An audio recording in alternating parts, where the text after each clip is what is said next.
Hi and welcome to CoinFi, guys. What we got today is borrowing and lending on Aave. Now, this platform is super simple to use, and all we're going to need to begin with is a Web3 wallet. I use MetaMask. You can use whatever you prefer, really. Coinbase, whatever you got going.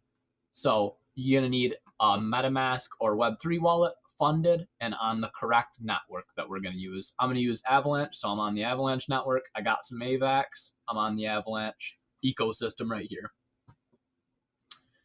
And what we're going to do is go to deposit. It's going to show you everything that I was showing you in your MetaMask, how much you want to deposit, continue, deposit, and you can go ahead and do that. I'm just going to pass that. I already got some deposited, but it'll show you your gas fee. You can change your gas fee if you'd like, make it low if you don't need it right away or it's not a very volatile time. But then once you deposit, you're going to get to your dashboard. You're going to see what you have deposited.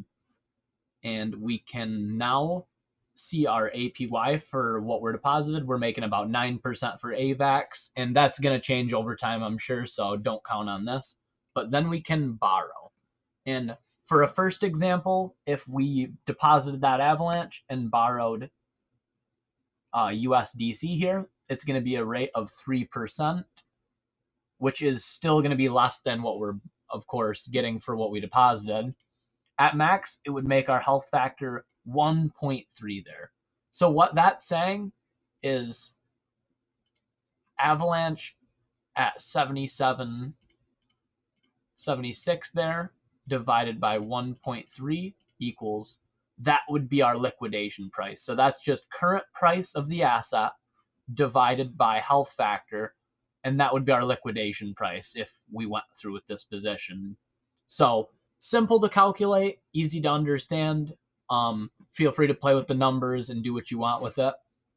Now, for you less risky people out there, a much more stable investment, you could borrow the same asset that you deposited. So I deposited Avalanche. If I went and borrowed Max Avalanche, I would still have that 1.3 health factor, but I would not get liquidated if Avalanche fell to 59.81. And now that's because what I'm borrowing and what I'm lending are the same price. So they're going to move equally, of course. So the only thing that's going to change this health factor now is interest. So borrowing this would only be 6%. I'm making 9%. So I would be gaining 3% to borrow 50% of my assets here. And all I would be doing is scaling up my assets to make more APY. So if you wanted, you could borrow and lend and borrow and lend and leverage this up to 3, 4, 5 times what you deposited, and then just farm the tokens based on that APY.